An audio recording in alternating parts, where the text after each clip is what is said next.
straight to the point na. Mention rin ng pangalan. Ha? Oh. Okay lang. Mention? Oo. Oh, ikaw. Nagtampo ka na ba kay Kalinga Prab? So, hello po, welcome back po sa ating channel. And ngayon, meron tayong kakaibang interview or Q&A portion. Nakikita niyo meron tayong alak dito. So, ito po ang ating tinatawag na shot mo o sagot mo. Wow, tara. So, ayan, ano lang yan, nakataligod lang yan. So, alam na yan kung sino man yung mga madalas natin nakakasamang uminom nito. Alam niyo na kung ano yan. Sa mga viewers din natin. Sa mga viewers, baka alam niyo po yan. Din, nag-chill. So, ano po yan? Hindi po yan red label. Mukha lang red label yan. So, medyo nabawasan na natin ng konti. So, ngayon, mag-ano tayo ngayon? Mag-Q&A portion tayo kasama si Hannah at si Jenny. And, ano lang, ewan natin kung medyo seryoso ba tong Q&A natin, kung mapapashot ka ba. So, pag di mo kayang sagutin, isa-shot mo. Kung kaya mo sagutin, sagutin mo. So, hindi natin alam kung personalan ba to, kung real talk ba to, kung ano man yung mga question. Kung kaya nating sagutin, kaya namin sagutin, yun na. So, sino ba unang magtatanong sa atin dito? Go. Ikaw na muna. Ano ba to? Paikot? Baka nanggagaya ng question. Paano ba? Kunyari, ako una magtatanong, tatanungin kita, tatanungin ko siya. Parang yung tanong mo, general.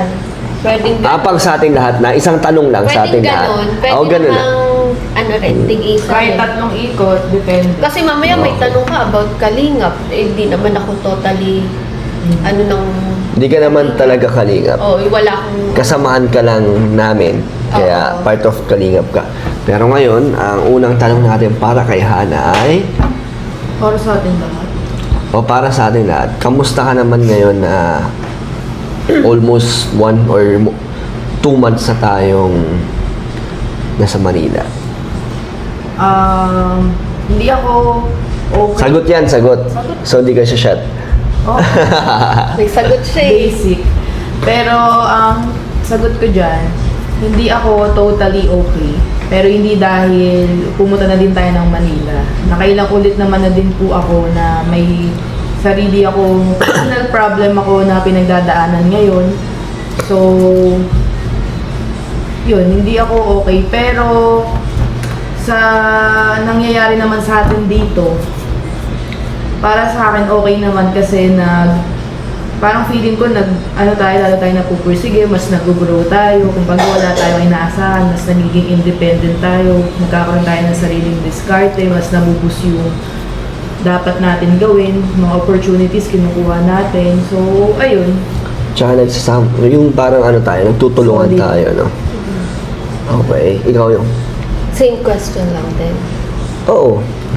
Sa akin, totally okay ako, goods na lumipat tayo dito. Kasi, unang-una, andito yung source of income talaga. Tapos pangalawa, andito yung malawak na connection na anytime or anywhere, may pagkukuhaan ka ng ikagagrind na ikaka-stable ng life mo. Yun nga lang talaga, kailangan mong usisain na masyado kung tama yung mga ganong opportunity. Pero, goods ako dito kasi dito ko nakikita yung sarili ko na na makakapag-grind tayo. Lalawak yung natin, connection. Yung mas magsisipag tayo dito. Oo. Tulad na lang sa Boss Difam shop natin. 'Di ba nagla-live selling na tayo? Kung imagine nyo lang guys na nasa daet tayo, ang bilis ma-sold out, 'di ba? So shipping tayo ng shipping or hindi natin actual na nakikita. 'Di ba mas maganda pag once na kumukuha tayo, nahahawakan natin, nakakapili tayo ng maayos na design. Okay lang din naman through online makipag-negotiate, pero iba pa rin yung ikaw Actual. ikaw yung So, sa akin goods. Okay. Ikaw. Sasagutin ko yung tanong ko? Siyempre. Oo. So sasagutin nyo rin yung tanong nyo. Kamusta tayo bilang Kalingap? Siyempre, bilang isang Kalingap member ng 4 na taon na. Ngayon, Wait lang, di mo pa sinagot yung tanong dito. Kamusta ka? Sabi Kamusta mo. ka dito sa Manila? yun nga, yun yung sagot ko. Ang sagot ko, bilang isang Kalingap member okay. sa loob ng... Kalinga pala. Oh, di ba Akala tanong mo? Ako mismo. Ihahabol ko lang to, wait lang. Okay naman, pero namimiss ko din yung diet. And syempre, yung pagsama-sama sa mission ng Kalingap. Kasi syempre, almost 2 years din kami doon ni Dean. So, medyo naninibago talaga. And nakakamiss talaga yung mga ginagawa doon. Ganun nga. So, yun nga, sa akin naman, bilang isang naging kalingap kalingap tayo, sa 4 na taon na nasa diet tayo, nakakamiss lahat ng mga ginawa natin simula umpisa hanggang ngayon. So, ang pinagkaiba lang nun is, para tayong para akong sobrang layo na sa kanila. Parang ibang-iba na yung ginagawa ko ngayon sa nagagawa nila. I mean, sila pa rin, nandun pa rin sila, same pa rin sila ng content, magkakasama Ng pa. routine. Oo, magkakasama pa rin sila. So ako, iba na kasi mag-isa na lang ako dito. Parang kailangan ko na lang i-grind tong or parang kailangan kong i-work out yung sarili kong channel na mag-isa ako. So mahirap para sa akin, lalo na ngayon, kayo, di ba? Sama-sama tayo. So parang kayo din, nakadepende din parang doon sa akin, di ba? Sa channel ko. So ang gusto ko din naman na matulungan tayong lahat na magsama-sama tayong yung may views tayo na nandun. So para sa akin, nag-i-struggle tayo ngayon. Ako, nag-i-struggle ako ngayon. At alam naman ng mga viewers na ang laki na ng binaba ng views ko compare sa diet. So, pero hindi naman ako sumusuko pa. At hindi pa naman ako nawawala ng pag-asa hanggat nandiyan pa naman yung mga may mga pa naman, iilan na nagko-comment, nagsusuporta. So, malaking bagay po yun. Pero hindi natin alam kung until when natin kayang ituloy, panindigan, i-sustain yung yung ngayon, yung sitwasyon na or kung ano man yung status ng ating channel ngayon. Kaya ayun muna. First question pa lang naman yan. Parang kala ko, MMK na tayo. Yun. Okay, ako naman. So, kay Jenny ko muna itatanong. Ano ba yun? Ganun. Sige. Sige, si Jenny muna sasagot. So, kapag dumating ang panahon na mas kumikita na ang issue kaysa sa pagtulong or sa kahit a day in my life mo lang, yung normal na ginagawa, alin ang pipiliin mo? Yung mag-content na lang ng mga issue para mas malakas or panindigan kung ano man yung content mo ngayon, at least wala ka masyadong naaapektuhan na ibang tao or yung peace of mind mo is okay? Sa akin, parehas.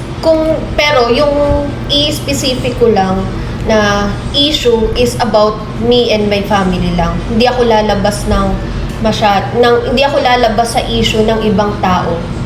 Papasukin ko ang content hindi siya content Yung parang siguro magiging content siya kasi sasagot ako through video. Papasukin ko yung ganong issue kung ang tinatamaan is ako or yung family ko. And then, tuloy lang rin naman yung good vibes content ko. Yun naman yung pinaka-main. Pero, syempre, ayoko magtapos na hindi ko papasukin, tas ingasun, pumasok ako sa ganun. So, papasukin ko siya basta kapag inisyuhan lang ako or yung family ko. Pag dun lang siya tumama. Pero, yung mangingialam ng ibang issue, siguro hindi. Okay, ikaw? Ano ulit yun? Kapag dumating ang panahon na mas kumikita ang issue kaysa sa pagtulong, alin doon ang pipiliin mo? Napagdaanan ko na kasi yan Talagang nandun ako sa pagtulong talaga. Talagang kahit maraming issue dumaan kahit sa akin, hindi ko pinatulan, hindi ko sinagot, hindi ko ginawang content. Pinagpatuloy ko pa rin yung pagtulong.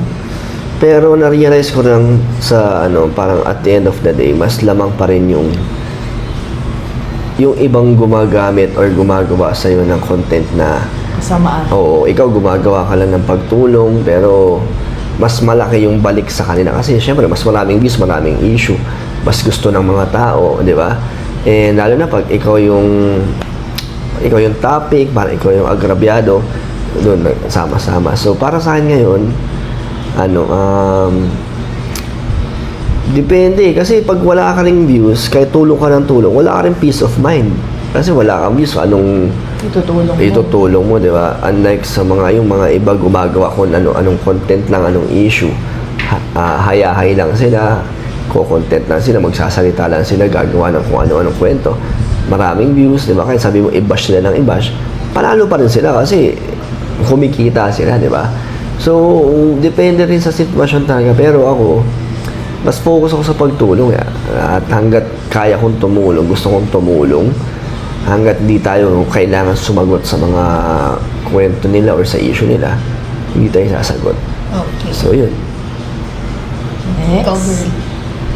Ay, sasagot ako. Oo, tanong mo, sagot. Wala. Shot ka na lang. Hindi, Shot ka na lang. Easy question lang yan eh. Pero dati siguro, kung yung dati ko pang mindset na yung intention ko is laging pure lang, gusto ko mabuti lang yung ginagawa, siguro ang pipiliin ko pa din is yung pagtulong. Pero yung ngayon na ang dami ko ng pinagdaanan, madami kasi ako na-realize na minsan kasi pagka parang, ewan ko kung baka malito sa iba, pero sa pinagdadaanan ko lang to ngayon, parang pag puro kasi kabutihan yung ginawa mo, parang ayun lang yung goal mo sa buhay. Minsan parang ikaw pa yung naiiwan sa ilalim. Oo. Parang ikaw pa yung Talo ka. bumabagsak, ikaw pa yung natatalo. Talong-talo kapag puro kabutihan, puro kabaitan yung pinapairan mo, mapag-iiwanan ka. Yes. Kasi lagi mo iniisip yung ay, okay ba to? Tama ba to? Yung feelings ng ibang tao, oo, yung parang sasabihin iisipin mo nila. yung iba muna bago yung Oo. sarili mo na kahit alam mong mas makakabuti sa'yo to, pero iisipin mo ibang tao. So, talo ka. So, hindi natin alam kung paano ba natin, ano ba dapat gawin kung maging mabuti ka ba, or minsan maging mapanlamang ka ba, or maging, basta, ang hirap. Okay. So, ayun, siguro ang sagot ko ngayon na sa mga napagdaanan ko, pwede din yung, depende kung ano yung mas makaka-benefit ako. Kasi kakaisip ko kasi sa iba before, ako na yung naiiwan, ako na yung nauubos. So, Tama. ngayon, pag-iisipin ko yung sarili ko, yung pamilya ko, depende sa sitwasyon.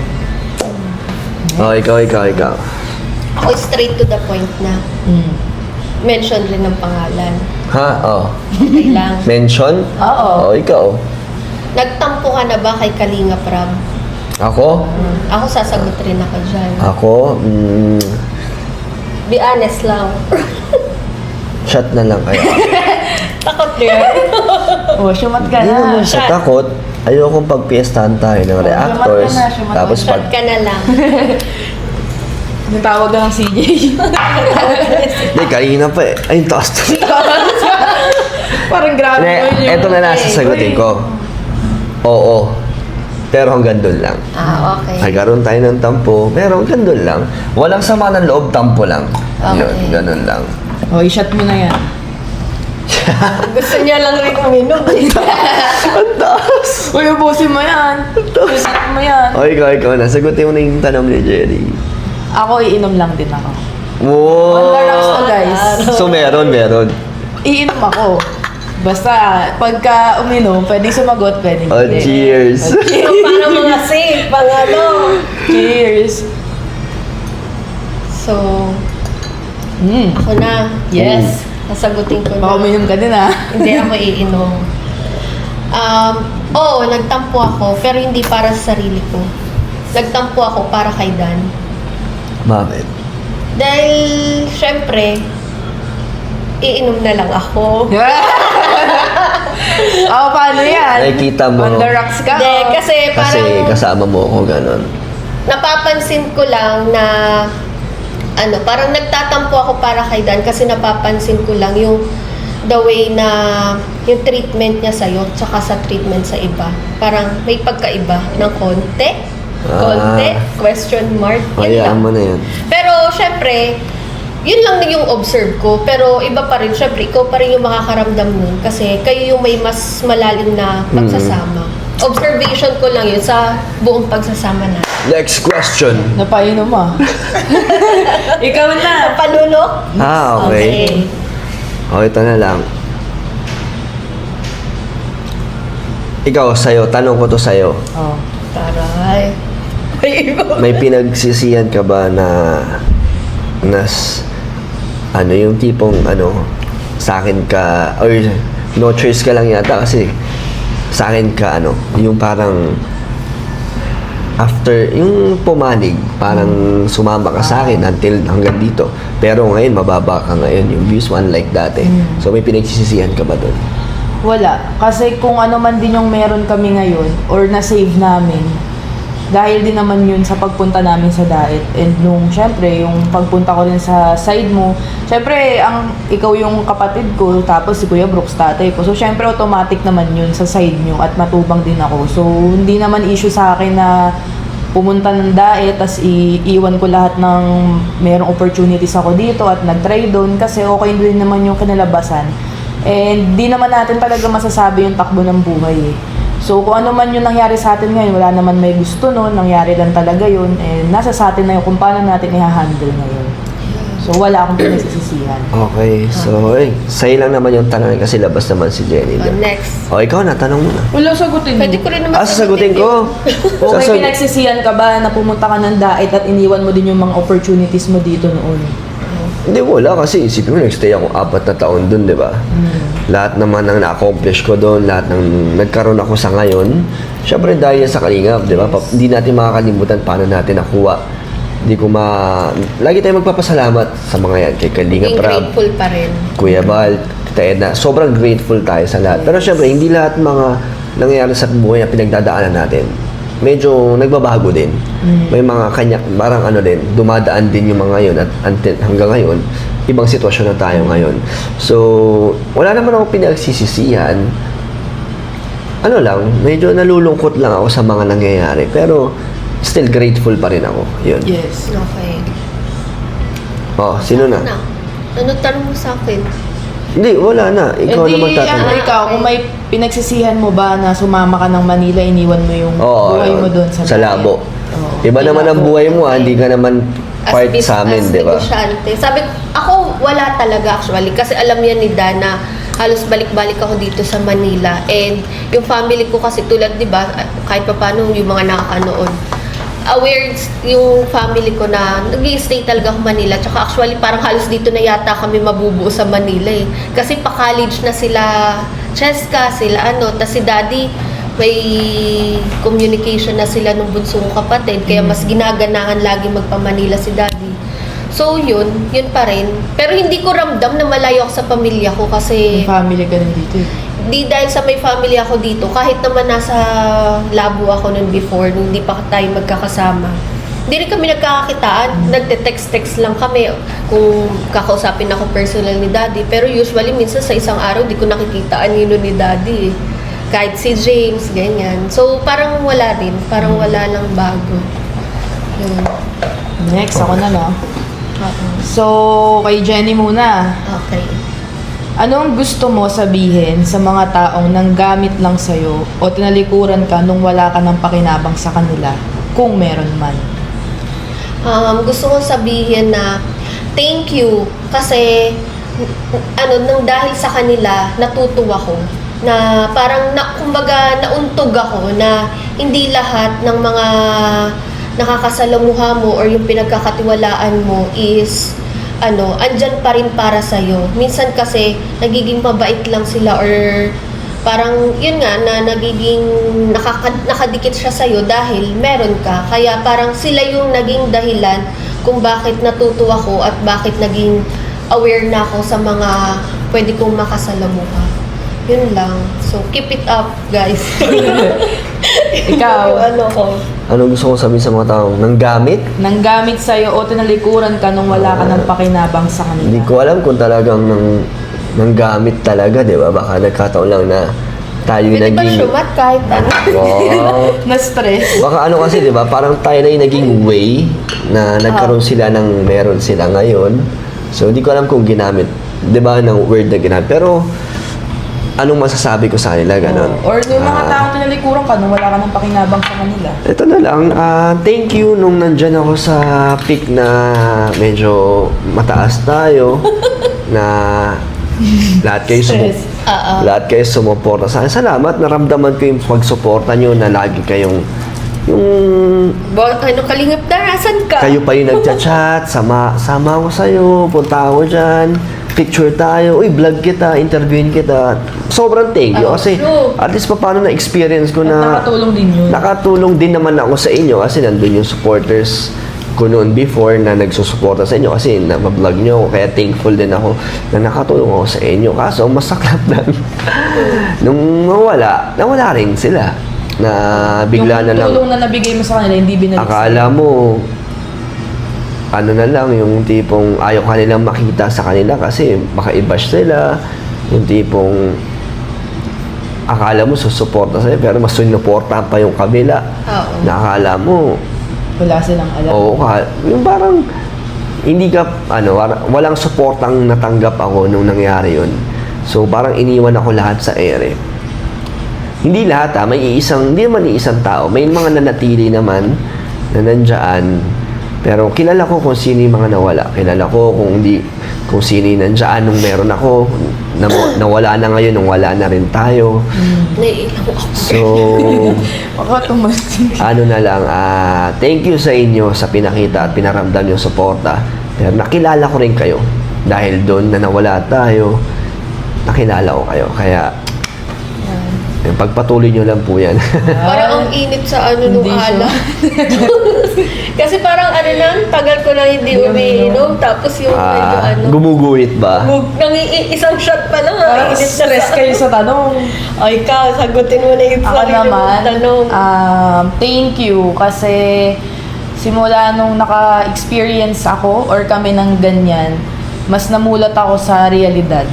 Kasi dati akala ko ang problema na kasi para sa akin yung sa work sa call center, yung mga pag-after ko ng work na i-stress na ako kasi yung mga nakakausap kong customers, yung parang tinatamad na pumasok, kaya hindi pala yun ang totoong problema. So, mas namulat ako sa realidad, mas naging matured ako kung paano mag-handle ng mga problema. Tapos, madami din akong natutunan. Yun nga, mas limitado na ako yung parang sa kala labo or oo. yung parang magtiwala or Tiwala. mag-open ng may bago kang Oo. kaibigan. Kasi kaya ko naman makisama. Kaso lang yung sabihin mong yung loob ko talagang nasa kanya, sobrang ano na ako ngayon. Same tayo kasi Hirap same magtiwala. tayo. Yung parang ayoko nang masyadong i-open yung sarili ko sa new friends. Yung parang nandun na lang ako Oo. sa old friends. Hindi rin, feeling ko isa rin siya sa sign of aging, Oo. mga ganyan. Pero, kasi, kaya ayoko rin mag-open ng new friends kasi rin ako yung mapagbigay, ganyan. Oo. Ayoko na ulit maranasan yung malungkot dahil ginanyang kaya naman ng tao, mga ganun. So, ayun, thank you kasi nagbigay sila ng lesson sa akin. Mas naging matured na ako mag-handle ng mga problema ng sarili ko. At saka, mas madami ako natutunan at sineryoso ko lalo yung buhay ko ngayon dahil sa mga ganyang klaseng tao. Ayun. Okay, next question. Ako, na ako ba? Sinong K-boys ang nakakausap mo pa? At sino ang K-boys na hindi mo na nakakausap? Yung kusang nag-chat sa akin, Oo. kahit di ko siya i-chat, Kilala Kumbaga yung feel mong concern pa rin sa'yo kahit nandito ka na. siyempre si